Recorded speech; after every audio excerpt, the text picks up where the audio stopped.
नमस्कार, खबरों का पंचनामा देख रहे हैं आप। मैं हूं आपके साथ पूजा। हम लेकर आए हैं देश और दुनिया की 5 बड़ी खबरें, जिस पे चर्चा के लिए मेरे साथ स्टूडियो में मौजूद हैं कैपिटल टीवी के editor in chief doctor Manish Kumar. Doctor साहब, बहुत बहुत स्वागत है आपका। धन्यवाद। सबसे पहले नजर हेडलाइंस पर। आज तूफानी एक्शन में दिखे पीएम मोदी। सुबह सुबह राजघाट पहुंचकर बापू को दी श्रद्धांजलि, फिर राजस्थान, मध्य प्रदेश और छत्तीसगढ़ को दिया करोड़ों का तोहफा। विपक्ष पर हर मंच से बोला करारा हमला। बिहार में जाति वाली सियासत हाई। नीतीश सरकार ने जारी किया जातिगत जनगणना का डेटा। बीजेपी ने रिपोर्ट को बताया अधूरा। राहुल गांधी और अरविंद केजरीवाल का आज पंजाब दौरा। राहुल गांधी ने गोल्डन टेम्पल में माथा टेका, जूठे बर्तन धोने की सेवा की, तो पटियाला से केजरीवाल ने किया कई बड़े ऐलान। टीएमसी का मोदी सरकार के खिलाफ हल्ला बोल। फंड की मांग को लेकर दिल्ली में विरोध प्रदर्शन। आज राजघाट पर हल्ला, कल जंतर मंतर पर विरोध प्रदर्शन की तैयारी। दिल्ली में आईएसआई के मोस्ट वांटेड आतंकी सहित 3 गिरफ्तार। एनआईए ने शाहनवाज पर रखा था 3 लाख का इनाम। दिल्ली पुलिस की बड़ी कामयाबी। आज खबरों की शुरुआत में सबसे पहले बात पीएम मोदी के तूफानी चुनावी दौरे की। गांधी जयंती के विशेष अवसर पर आज पीएम मोदी ने सुबह सुबह बापू को नमन कर 3 चुनावी राज्यों का दौरा किया। सबसे पहले पीएम मोदी ने चित्तौड़गढ़ के प्रसिद्ध सवालिया सेठ मंदिर में पूजा अर्चना की। राजस्थान में 7,200 करोड़ रुपए की लागत से तैयार होने वाली परियोजनाओं का शुभारंभ किया। चुनावी रैली को संबोधित किया और गहलोत सरकार पर जमकर वार किया। फिर पीएम मोदी ने एमपी के सबसे बड़े राजनीतिक केंद्र ग्वालियर चंबल को हजारों करोड़ों की सौगातें दी। उन्होंने डबल इंजन की सरकार के फायदे बताए, तो कांग्रेस पर भी जमकर निशाना साधा। और अंत में आज पीएम मोदी का छत्तीसगढ़ का भी दौरा रहा। एक दिन में 3 राज्यों के दौरे, इतना ज्यादा कैसे एक्टिव हो सकते हैं? ये सही, ये सारे लोग ये सवाल करते हैं, लेकिन प्रधानमंत्री मोदी के बारे में मैं आपको बता दूं, उनको सबसे ज्यादा अगर किसी काम में मन लगता है वो जनता से बातचीत करने में। उनकी भाव भंगिमा, उनका मूड, उनका चेहरा, जनता से जब वो रूबरू होते हैं उनका फ्लेयर ही अलग होता है।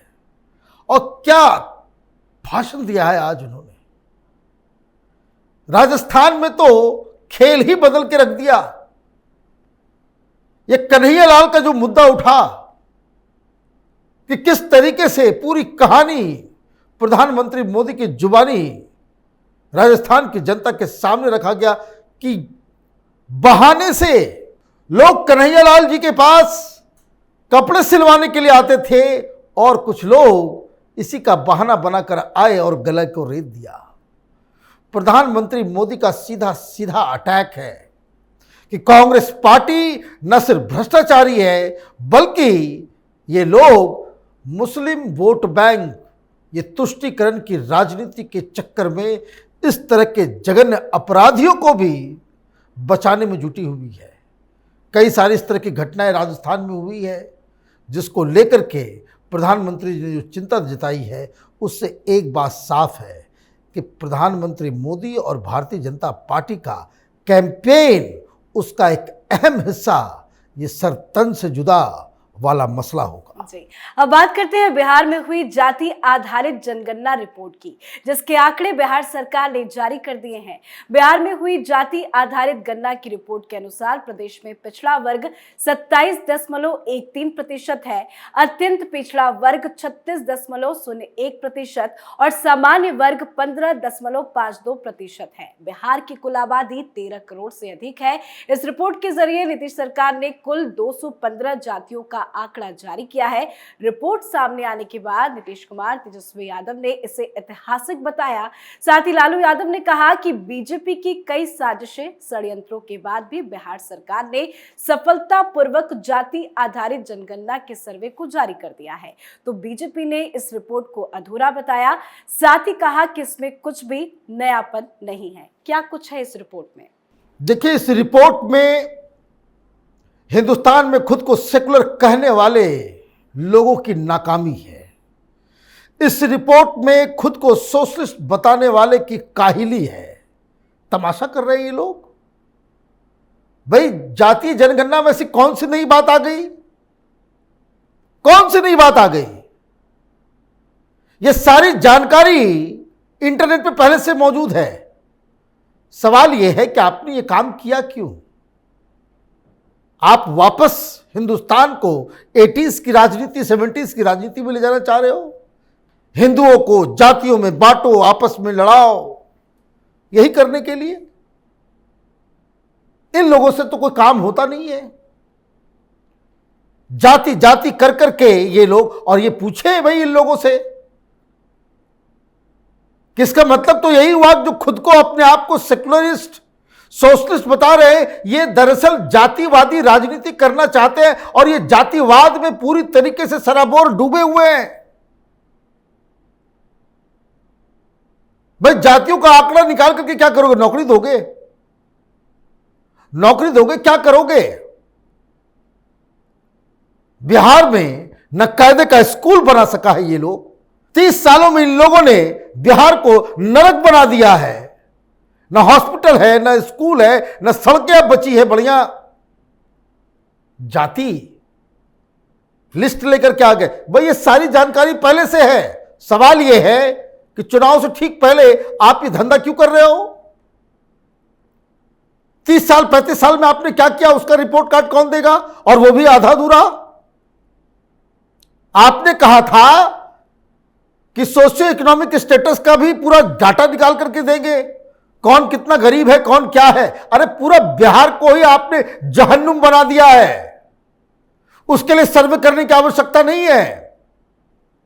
बिहार देश का सबसे गरीब, सबसे ज्यादा अनएम्प्लॉयमेंट, सबसे ज्यादा वहां पे पलायन, और वहां पे विकास 0 सन्नाटा।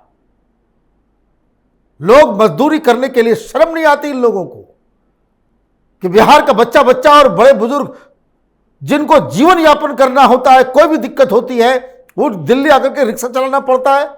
चुल्लू भर पानी कहीं है तो डूब मरना चाहिए इस तरह के नेताओं को।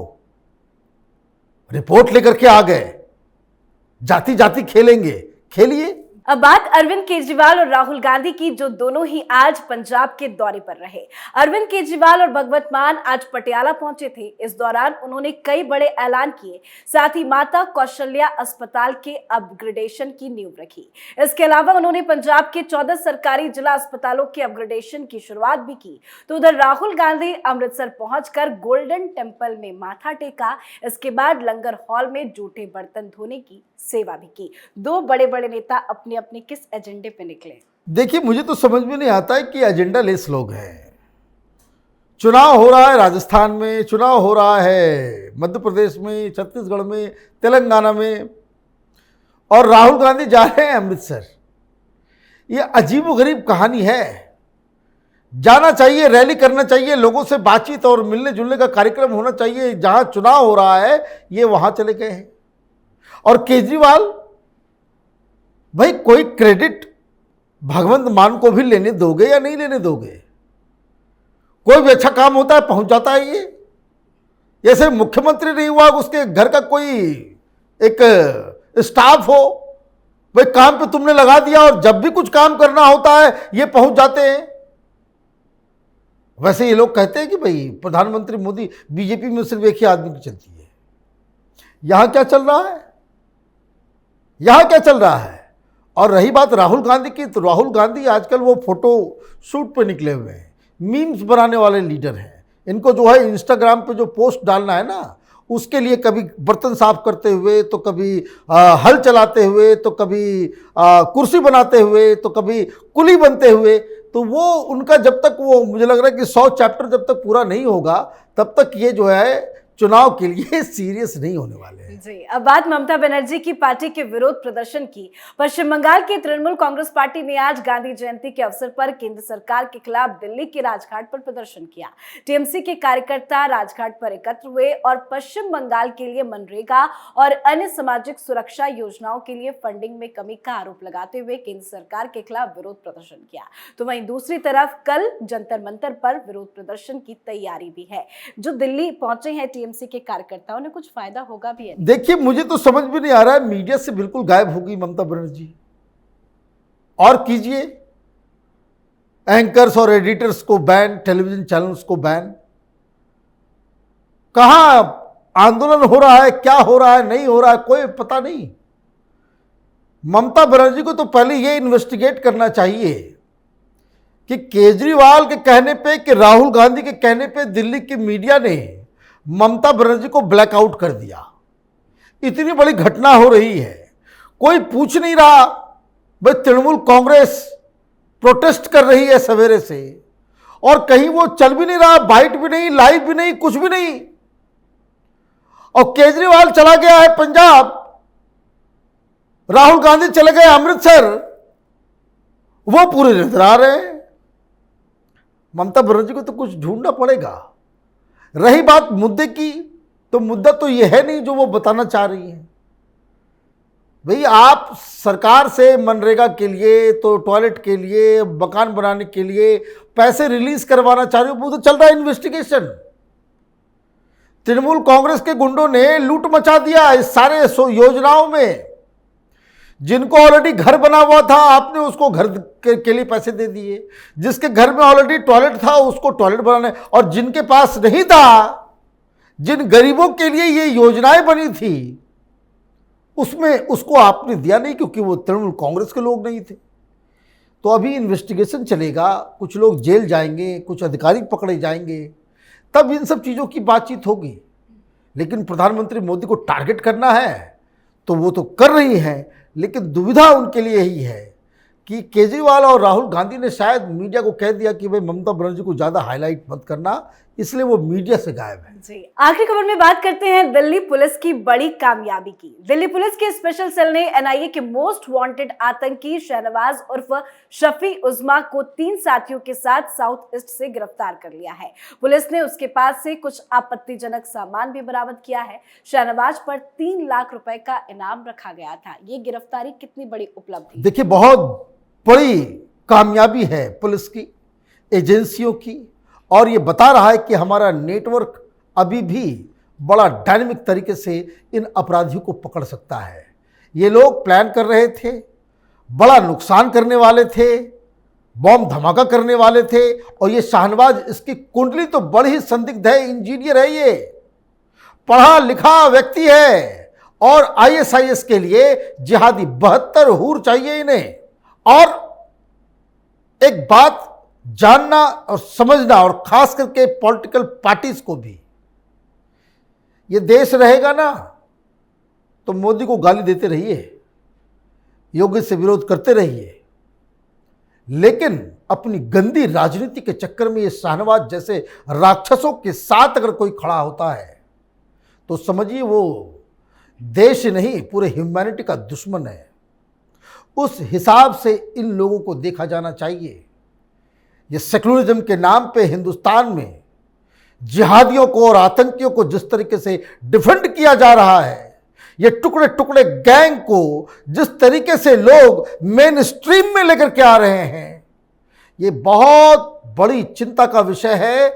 देश को और खासकर की जनता को ऐसे नेताओं, ऐसे पार्टियों को सबक सिखाने की आवश्यकता आन पड़ी है। जी बिल्कुल, बहुत बहुत धन्यवाद। धन्यवाद। खबरों का पंचनामा में आज के लिए फिलहाल इतना ही। देश विदेश की बाकी खबरों और उनके सटीक एनालिसिस के लिए देखते रहिए कैपिटल टीवी। हमें लाइक कीजिए, शेयर कीजिए और कैपिटल टीवी को सब्सक्राइब कीजिए। नमस्कार।